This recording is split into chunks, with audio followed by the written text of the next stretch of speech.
जय साईराम। श्रीपाद राजम शरणम प्रपत्ति। श्रीपाद श्रीवल्लभ चरितामृतम। अध्याय 22। गुरुदत्त भट्ट का वृत्तांत। ज्योतिष शास्त्र के अनुसार जन्म पत्रिका का शुभ फल देने वाले एकमात्र प्रभु श्रीपाद प्रभु श्री गुरुचरण कृष्णदास और मैं शंकर भट्ट श्रीपाद प्रभु के सानिध्य में आनंद सागर में विहार कर रहे थे। गुरुदत्त नामक ज्योतिषी श्रीपाद प्रभु के दर्शन के लिए आए थे।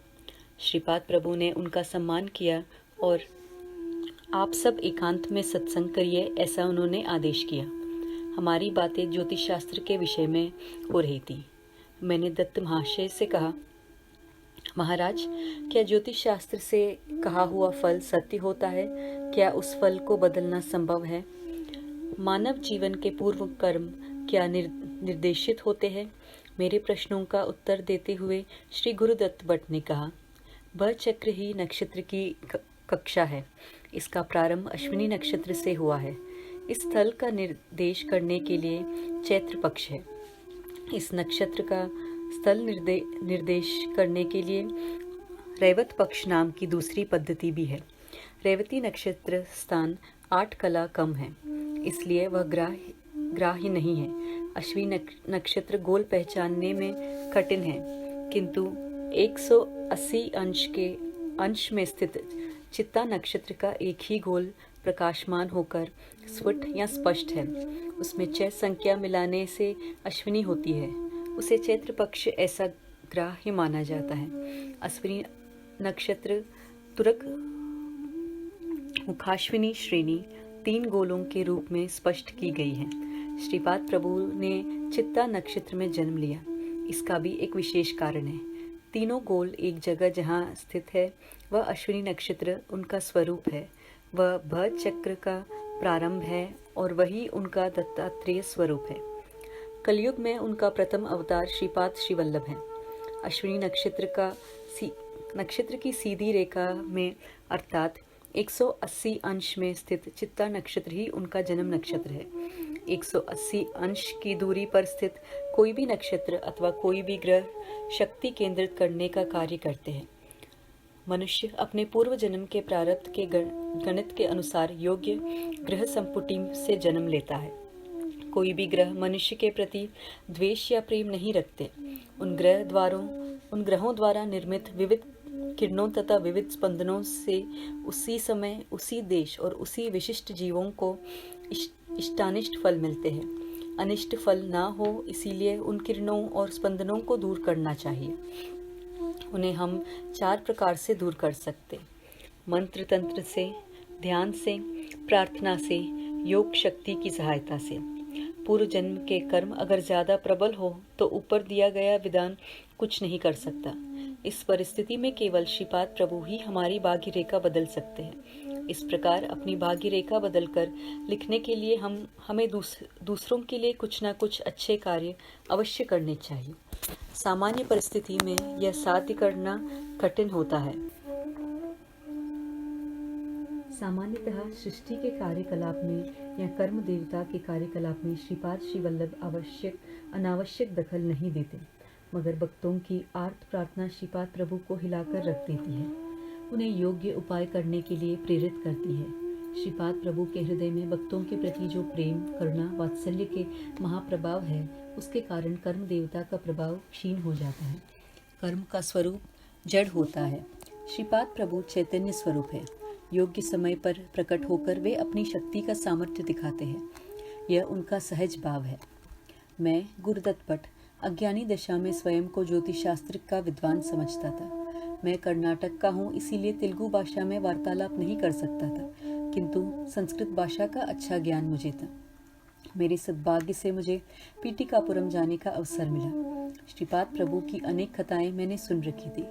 मेरे कुल देवता दत्त प्रभु ही है। मैं पादगांव स्थित पीटिकापुरम के कुकुटेश्वर मंदिर में दर्शन के लिए आया था और भक्ति श्रद्धा युक्त अंतःकरण से देवताओं के दर्शन लिए। मैं ध्यान में बैठा था, तब मेरी अंतर्वाणी ने साफ कहा, अरे मूर्ख, तुझे मेरे हुए कितने दिन हो गए। तू मेरा भक्त है कहलाकर मेरी आरती कर, मेरे चरणों में सिर रख रहा है।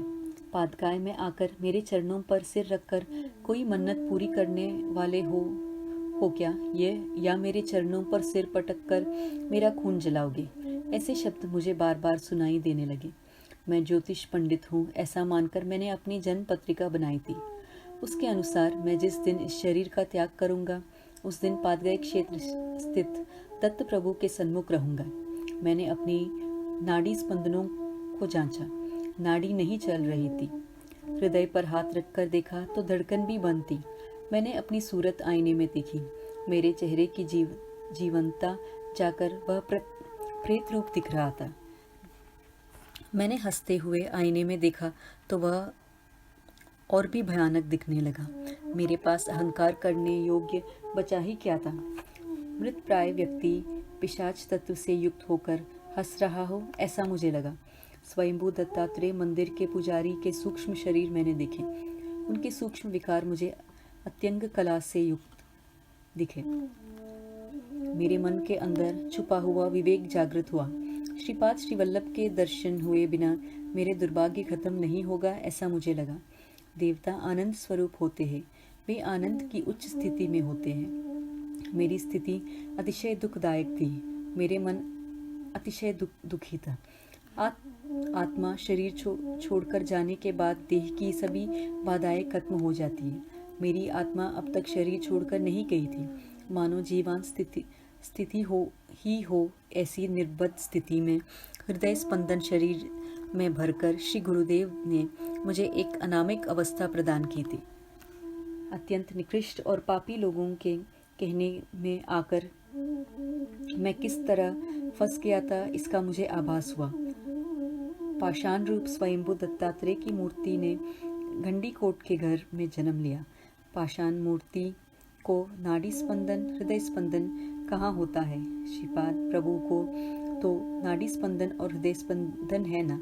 महालया अमावस्या के दिन पितृदेवताओं का परम पवित्र दिन होता है। उस दिन अगर कोई अवधूत आकार भिक्षा स्वीकार कर ले जाते हैं तो वे ही श्री दत्तात्रेय होते हैं ऐसा वहाँ के लोगों का मत है।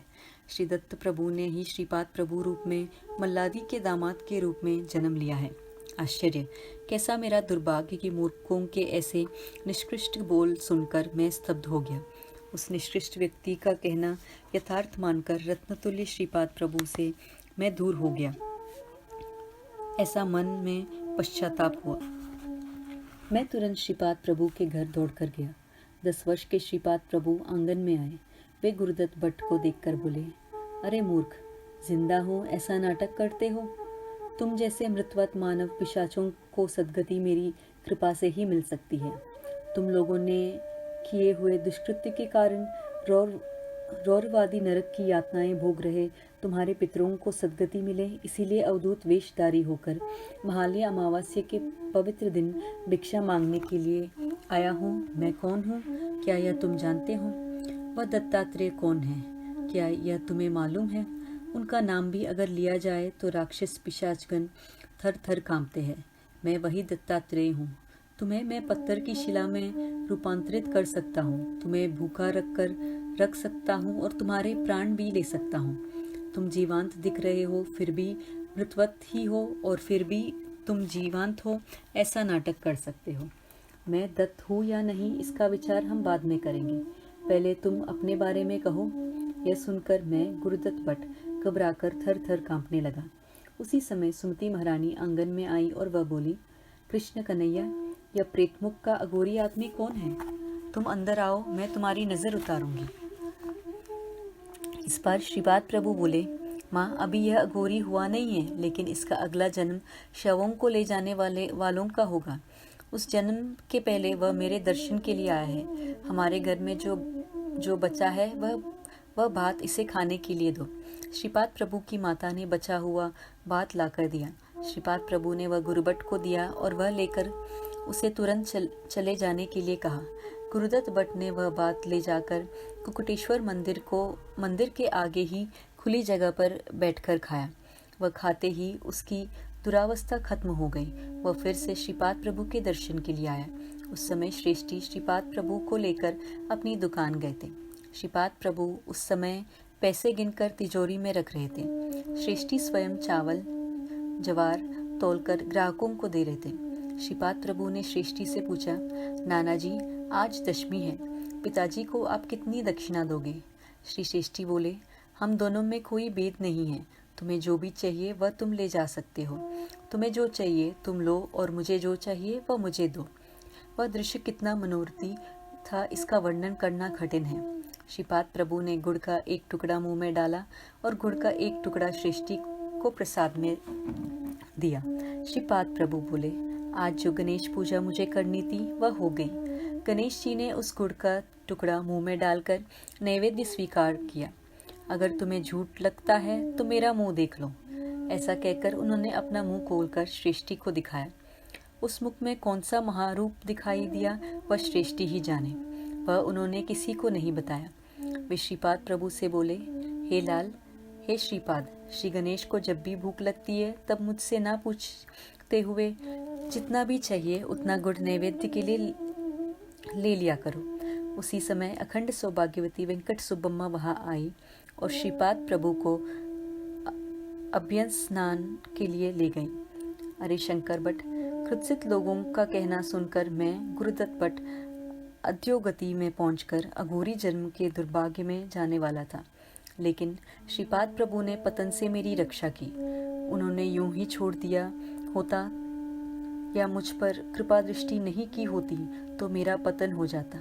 हमारे लिए होने वाले निस्वार्थ प्रेम के कारण ही सद्गुरु हमारी पूर्व जन्म के कर्म फलों से पूर्णतः मुक्ति करा देते हैं। इसके लिए वे अपना अमूल्य समय और शक्ति खर्च करते हैं।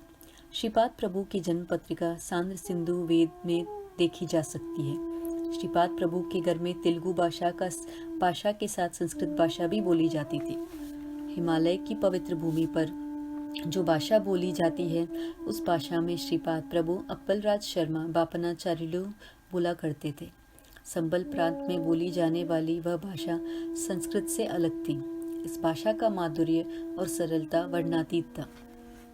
पीटिकापुरम में केवल श्रीपाद प्रभु, बापनाचार्युलु और अप्पलराज शर्मा ही यह भाषा बोलते थे। सत्यऋषीश्वर नाम के एक विद्वान गृहस्थ बापनाचार्युलु के साथ जब थे तब श्रीपाद प्रभु बोले, नाना जी, श्री कृष्ण सत्य या असत्य कुछ भी नहीं बोला करते थे, वे केवल कर्तव्य बोधक बोलते थे।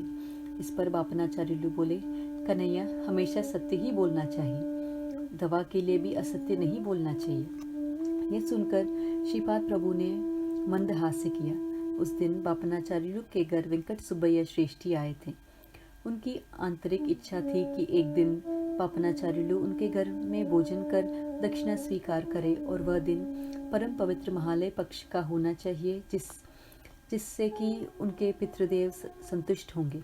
यह इच्छा बापनाचार्युलु पूरी करेंगे या नहीं, इस बारे में उन्हें शंका थी। इसलिए श्रेष्ठी ने श्रीपाद प्रभु के सामने नतमस्तक होकर बापनाचार्युलु के सामने अपनी इच्छा प्रकट की। बापनाचार्युलु ने महालय पक्षों में श्रेष्ठी के घर जाकर खाना खाने एवं दक्षिणा स्वीकार करने की सम्मति दी। इस सम्मति से श्रेष्ठी के आनंद की सीमा नहीं रही। श्रीपाद प्रभु बहुत चमत्कारी है। महालय पक्ष में भोजन का निमंत्रण स्वीकार करने वाले बापनाचार्युलु और निमंत्रण देने वाले श्रेष्ठी, इन दोनों को इस बात का विस्मरण हो गया था। महालय अमावस्या की दोपहर का समय था। श्रेष्ठी बापनाचार्युलु के घर आए। श्रीपाद मंद हास्य करते हुए बोले, नाना जी, वचन नहीं देना चाहिए और अगर वचन दिया है तो उसे हर परिस्थिति में निभाना चाहिए। वचन देकर भूलना महापाप है। आप दोनों को इस बात की मैं याद दिला देता हूँ। श्रेष्ठी और बापनाचार्युलु दोनों को ही अपनी भूल ध्यान में आ गई। जीवों को कैसे समझाना या विस्मरण ना हो यह समझाना, यह दोनों कलाएं श्रीपाद प्रभु को अच्छी तरह से ज्ञात है। वे हर बात में सामर्थ्य है। दोनों को सावधान कर वे बोले, आपको विस्मरण देने का मेरा एक उद्देश्य है। प्रत्येक मानव में मैं करने वाला एक चैतन्य रूप है। जीव अपने माता पिता से केवल शरीर ही नहीं अपितु उनका मैं भी चैतन्य रूप में ग्रहण करता है। इस मैं रूपी चैतन्य को विश्व प्रणाली में पूरा करने के लिए कोई ना कोई जिम्मेदारी का कर्म भी रहता है। पिता से पुत्र और पुत्र से उसके पुत्र को ऐसे परंपरागत बंधन हर किसी को होते हैं। गृहस्थाश्रम छोड़कर संन्यास आश्रम स्वीकार करने पर ही इस कर्म बंधन से मुक्ति होती है। आज दिया हुआ वचन परमित हो जाए और नाम स्वरूपात्मक इस जन्म के बाद आप दोनों में ही खत्म हो जाएगा, ऐसा नहीं है। वह बृहदाकार स्वरूप में स्थित मैं के चैतन्य में परिवर्तित हो जाने के कारण किसी भी एक देश काल में बापनाचार्य वंश की कोई न कोई व्यक्ति श्रेष्ठी वंश के किसी व्यक्ति के घर पर महालय पक्ष का भोजन कर दक्षिणा स्वीकार करेगी। वह कब, कैसे, किस प्रकार से होगा, यह मुझसे मत पूछिए, क्योंकि कर्म का स्वरूप अतिशय संदिग्धमय और सूक्ष्ममय होता है। कुछ कर्मों को भौतिक काल और योग काल अलग अलग होते हैं। भौतिक काल के अनुरूप महालय पक्ष का यह कर्म करके ही पूरा किया जा सकता है। योग्य काल ना हो तो यह कर्म देर से हो सकता है। इस पर मैं शंकर भट्ट बोला, अरे भाई गुरु भट्ट, भौतिक काल और योग काल का अर्थ क्या है, यह मुझे समझाकर बताइए। श्री गुरुदत्त बोले, भौतिक काल भौतिक देश, मानसिक काल मानसिक दशा और इसी तरह योग काल और योग देश, इनकी आयु 6 से 10 वर्ष तक ही होती है। वह हमेशा 16 वर्ष के किशोर की तरह निरंतर विद्या आश्रम में रहती है। उसका भौतिक काल 60 वर्ष निर्धारित किया है, वह शरीर से संबंधित है। उसका मानसिक काल 20 वर्ष निर्धारित किया है। 20 साल के युवक का वजन 60 साल के वृद्ध जैसा वजन होता है। जिम्मेदारियां हो तो उसका काल 20 वर्ष होता है। वह शरीर में संबंधित है। उसका मानसिक काल 60 वर्ष है, लेकिन भौतिक काल और मानसिक काल एक ही काल में मिले ऐसा नियम नहीं है, वे अलग अलग भी हो सकते हैं। काशी में और पीटिकापुरम में निवास करने से तापत्रय से मुक्ति। काशीवास का फल, पीटिकापुर निवास का फल। श्रीपाद प्रभु बोले, मैं कालातीत हूँ। जिस भक्त को काशी में निवास करने की इच्छा है और आंतरिक उत्कटता है, उसे काशीवास की प्राप्ति होती है। भौतिक दृष्टि से वह किसी भी प्रदेश में हो, फिर भी मानसिक दृष्टि से उसका काशीवास ही होता है। भौतिक दृष्टि से काशीवासी होकर भी गोहत्या करने वाले को काशीवास का फल नहीं मिलता। जिस तरह गंगाजल में मछली के लिए ध्यान करने वाले बगुले को गंगा स्नान का लाभ नहीं मिलता। कोई साधक भौतिक रूप से पीटिकापुरम में रहता हो और श्रीपाद प्रभु के दर्शन भी लेता हो, फिर भी अगर उसका मानसिक देश और काल पीटिकापुरम नहीं हो तो वह श्रीपाद प्रभु का भक्त नहीं हो सकता। योग काल और योग देश आध्यात्मिक शक्ति संपन्न व्यक्ति को ही मिलता है। श्रीपाद प्रभु का अनुग्रह किसे और कब मिलेगा, किस देश में मिलेगा, यह ना समझ में आने वाले गूढ़ रहस्य है। मानव को केवल कर्म करने का ही अधिकार है। शरीर यह एक तीर्थ क्षेत्र है, उसमें अगर मन नहीं होगा तो उससे उस तीर्थ में रहने का फल प्राप्त नहीं होता। सत्कर्म करने से सुख और दुष्कर्म करने से दुख मिलना अनिवार्य है। पूर्व जन्म के बंधन हमारा पीछा करते रहते हैं। सद्गुरु की कृपा से हमें उनसे मुक्ति होते है। समय अच्छा ना हो तो हम किसी भी देश में हो, फिर भी उस कर्म फल से मुक्ति नहीं पा सकते। यह एक अत्यंत अनाकलनीय विषय है। पीटिकापुरम में नरसिम्हा वर्मा के घर में एक सेवक था, उसका नाम शिवैया था। एक दिन उसने श्रीपाद प्रभु को देखा। उसी समय उसकी मनोवृत्ति बदल गई। उसने सोना खाना छोड़ दिया। वह उल्टी सीधी बातें करने लगा। मैं सृष्टि स्थिति और लय के लिए कारणीभूत हूँ। मैं ही समस्त सृष्टि का मूल हूँ। यह सृष्टि मुझसे ही उत्पन्न हुई है, मुझी से बढ़ेगी और मुझी में लय होगी। नरसिम्हा वर्मा को शिवैया की बड़ी दया हुई। उन्होंने श्रीपाद प्रभु से शिवैया का रक्षण करने के लिए प्रार्थना की। श्रीपाद प्रभु शिवैया को स्मशान ले गए। उनके साथ नरसिम्हा वर्मा भी थे। गूलर के पेड़ की सूखी हुई टहनी स्मशान में रखकर शिवैया के हाथों से उनका दहन करवाया। इस कारण शिवैया को उसी विचित्र मनस्थिति से मुक्त हो गई। नरसिम्हा वर्मा को यह सब आश्चर्यजनक लगा। श्रीपाद प्रभु बोले, नाना जी, इसमें आश्चर्यकारक कुछ भी नहीं है। व्यासपुर गांव में एक पंडित मुझ पर अत्याचार करता था। वह बार बार कहता था कि वेद पर परमेश्वर कहाँ और यह कम उम्र का श्रीपाद कहाँ। श्रीपाद का यह कहना कहना कि वह सृष्टि, स्थिति और लय का कारक है, वही आदि मूल है, यह सब बकवास है। कुछ ही दिनों में वह पंडित मर गया और अपने इस कृत्य के कारण वह ब्रह्म राक्षस हो गया। किसी जन्म में शिवैया उस पंडित का अल्प ऋणी था। मैंने योग काल की कल्पना कर स्मशान में योग देश की निर्मित की और योग कर्म के योग से सूखी लकड़ी का दहन कर उस ब्रह्म राक्षस तत्व से उस पंडित की मुक्ति कराई। अपने शिवैया की उस ब्रह्म राक्षस के पंजों से भी मुक्ति कराई। हरिशंकर भट्ट। पीटिकापुरम क्षेत्र में अवतरित महातेजस्वी और धर्म ज्योति श्रीपाद प्रभु ने कुरुगड्डी आकार इस क्षेत्र को पवित्र किया। श्रीपाद प्रभु ने महासंकल्प से ही ग्रहों का फल निश्चित होता है। किसी भी प्रकार के ज्योतिष फल से भौतिक काल या भौतिक नियम निर्धारित नहीं होते हैं। योग काल और योग देश देखकर ही इसका निर्णय होता है। श्रीपाद प्रभु द्वारा अनुग्रहित किया हुआ प्रारब्ध कर्म मृत्यु टल सकती है। श्रीपाद प्रभु की कल्पना के ज्योतिष्य शास्त्र के अनुसार 1000 वर्ष बाद भी होने वाली घटना वे अभी ही घटित कर सकते हैं।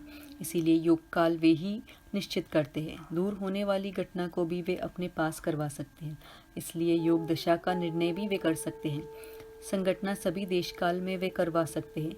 उनकी इच्छा के अनुसार देश काल बदल सकते हैं। एक बार सृष्टि की देवता के लिए श्रीपाद प्रभु ने नारियल तोड़ा। उस नारियल के उन्होंने टुकड़े टुकड़े किए। श्रीपाद प्रभु बोले, नाना जी, आज आपका मृत्यु योग था, लेकिन मैंने नारियल तोड़कर वह मृत्यु टाल दी। सायं संध्या का समय हो रहा था। श्रीपाद प्रभु से आज्ञा लेकर हम कुरुगड्डी से कृष्ण कथवल्ली नाले के तरफ चल पड़े। श्रीपाद श्री वल्लभ की जय जयकार हो।